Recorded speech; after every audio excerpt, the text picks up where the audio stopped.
2017 was busy. A lot happened last year. I met my best friend. I moved in with my best friend. And most importantly, I fell in love. Head over heels in love with him. And it is still so surreal that I get to wake up next to him every morning, and I wouldn't change that for anything. And I am one of those assholes that is like sickly sweetly in love with people, and I just want to show them off all the time. That's the person I became in 2017, and I'm alright with that. But yeah, a lot of personal stuff happened, good and bad. My parents split up last year, and although I think it's the best for both of them, and it took me a while to like sit back and realize that, ultimately I think it will be good for everyone.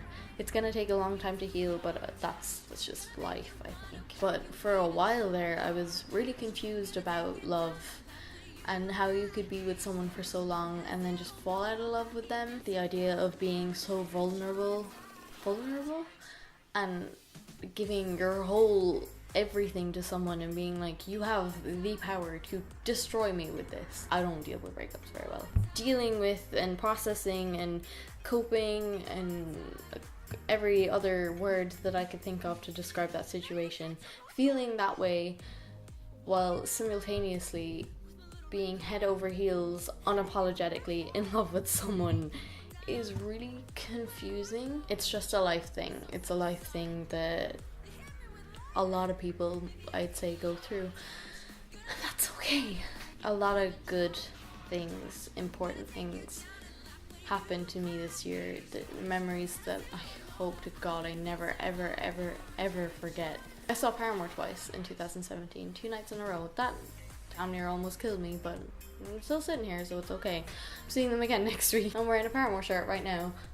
I'm not sure, can you tell that I like Paramore? I'm not sure. I went to Summer in the City again last year, and I have a video filmed about that I still want to edit, about why it was such an important experience for me this year or last year and the year before that, and why I'm going again this year. The most satisfying part of that is all of these trips that I went on last year.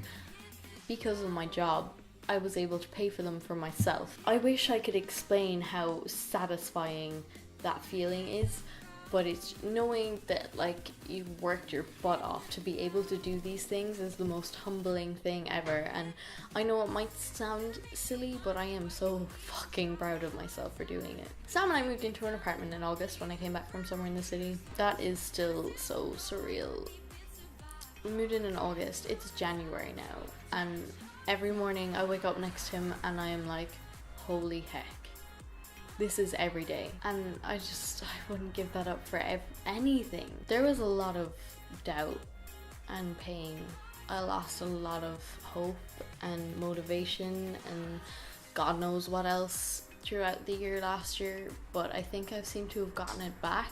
I really hope I do. On a somewhat professional level, I guess, I had people that I look up to and admire and respect recognize me at Summer in the City. Hazel recognized me. Sammy too sort of did. The most significant of all to me was Daniel J. Layton asking me to send him one of my videos. He watched it and then sent me a big long message about how he thinks that I have a good presence on camera and that it flow is easy and that I have lots of potential and to keep doing it, and you have no idea how much that resonates with you unless it happens to you. I think about that all the time, and whenever I'm like, oh, will I bother still doing this YouTube thing, and I think about that and I'm like, yes, because that is the reason I want to do it.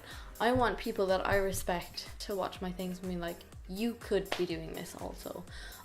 That's not the sole reason I do it. I do it because it makes me so happy and fulfilled, and I love the community aspect and everything, and I've said that a billion times, but having that recognition as well is surreal, and I do thrive off of it a little bit. I wouldn't care if my videos only got 5 views if it meant that the people I look up to think that I have potential. There are lots of times when I've thought of filming videos with shitty titles when I felt down in the dumps and a bit hopeless, about things and the lack of views that I was getting. I got really caught up in that, but I didn't, because I want to keep my integrity.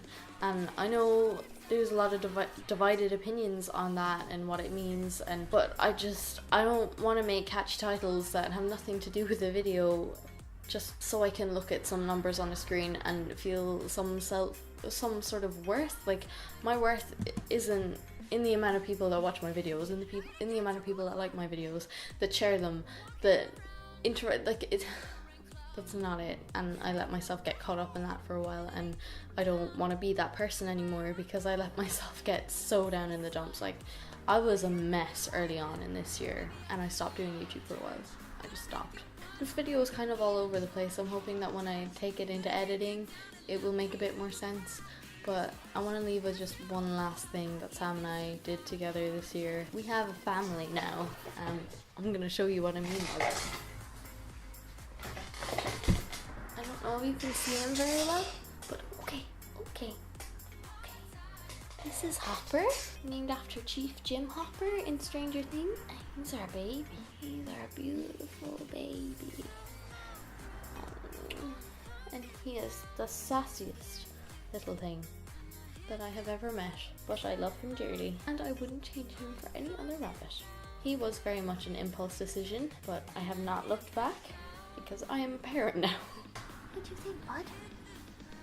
Look at your pretty little face. Look at your pretty look. Look at your pretty little face. Look at him, he's so tiny. We both missed having pets running around the place.